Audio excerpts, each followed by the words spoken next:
Boy, Dragon Commander is everything I wanted from a game of its kind, and more.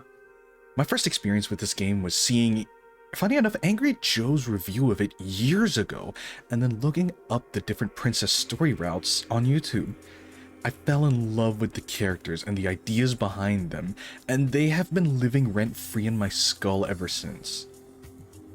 Let's just get right into the bulk of this video. Divinity, Dragon Commander, and my nostalgic review of the game. For starters, seeing that Larian Studios made this, I can for sure see the amazing attention to character and world building details that the studio is known for from their previous and subsequent titles. The story of the game is straightforward and simple in establishment. You're the son of a king and need to reunite the empire under your name. Done. Ship it. Roll credits. It's the execution of the game's story that really lets Larian flex their writing muscles, taking fantasy tropes and spinning them into fun and memorable interactions. Each of the characters, from your generals to your political advisors to even the princesses you can marry, they all represent different ideals, mindsets, and outlooks of life. While many of them are meant to represent the die-hard extremes of these views, I couldn't help but notice subtle nuances and contradictory outlooks from each of them. It just adds a level of depth and character writing that normally wouldn't be seen in a lot of games that let you play the role of a governing body. In fact, a lot of the writing actually makes the characters feel more alive and makes them feel like they adapt to the advice and choices you make. For example, Catherine, the matriarchal misandrist of an Amazon-style nation. She demands that you unceremoniously fire half your officers and replace them with women. Not only does your character bring up concerns of recruiting based on merits, but Catherine actually takes you up on those concerns by establishing an all-girls military academy to help solve the issues if you turn down her proposal. You rejected my quota of women in the army on the basis of a sophism you call the reason of merit. This gave me no other choice than to meet that reason, however fallible, and rise to its challenge. With the vast wealth still at my disposal from the days I was queen, I have founded a military academy that only women may attend. It will take time, but in due course their merits will become irrefutable, and they will slip into the ranks as officers of the realm.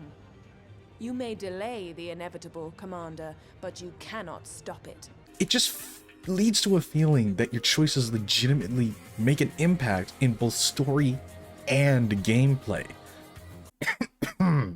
Now let's get on to the gameplay. The overall loop is a turn-based Risk-style board game. You take turns with your enemies to move your pieces around the board, set up infrastructure, and mine resources needed for making more armies. In between turns, you can put your research and gold into making more units, improving those units, and also deal with the proposals put forth by your councils that will dictate morale, resources per turn, and even population numbers. But then comes time for the battles. Whenever you move to take a nation or a nation tries to take your land, you're met with a choice to either letting your army sort it out themselves, paying one of your generals to lead them into battle, or taking direct control of the battle yourself. If you let your army or your generals sort it out, it'll auto-resolve based on the overall stats of the two armies fighting. But if you take control yourself, oh boy, this is where the real fun comes in. The game turns into a real-time strategy. You command your troops to claim buildings and fight on the front lines with various strategies.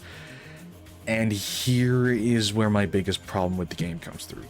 The fact that the game doesn't one-to-one put the troops you have on the overview of into the battlefield just makes the game absolutely lousy for that.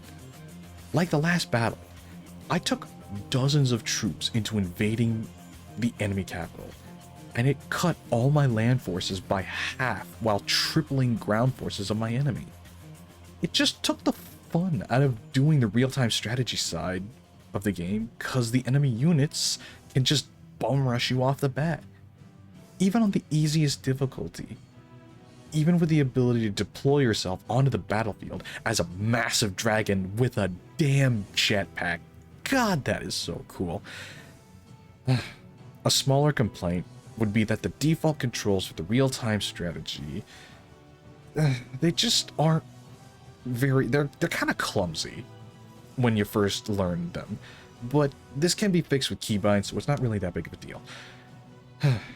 Overall, Dragon Commander is a fun time that you can sink countless hours into. The characters are absolutely the best part of the game, from their humor, their politics, and their outlooks on your global conquest of the land.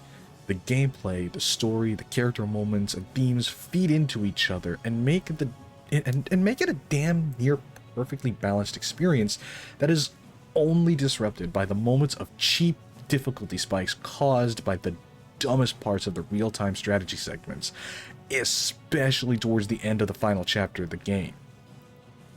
All in all, this game more than earns what I think is a good solid 8 out of 10 rating. It has great characters, a good story that is implemented well, but the real-time strategy segments of the game are really what kind of drags it down. It's honestly the perfect game for an aspiring conqueror of the world, looking to spread their wings and soar over the fields of war while dealing with a surprisingly deep game and the challenges that come with ruling a nation.